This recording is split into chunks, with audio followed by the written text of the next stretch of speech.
Timbog ng mga otoridad ang isang hinihinalang high-value individual sa isang matagumpay na buy-bust operation at pinangunahan ng Provincial Drug Enforcement Unit sa ilalim ng pangangasiwa ni Police Major Dodge Dilema, Chief ng Provincial Drug Enforcement Unit na isinagawa sa Barangay Bakawan Sur, Concepcion, Iloilo, dakong 2:00 ng hapon noong ika-23 ng Abril taong kasalukuyan. Kinilala ni Police Major Dilema ang sospek ay alias Lamok na sa wastong gulang, walang asawa, isang karpentero at residente na nasabing barangay. Dagdag pa niya, nahuli si alias Lamok matapos nang ibenta ang isang sachet ng hinilaang shabu sa isang pusher buyer.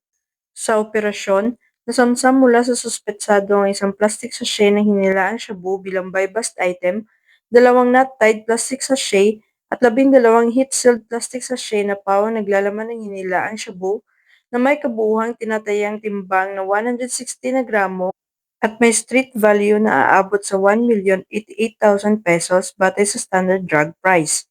Sa kasalukuyan nasa kustudiya na ng mga pulisya ang arestado para sa dokumentasyon at harap sa kasong paglabag sa RA 9165, ang Comprehensive Dangerous Drugs Act of 2002.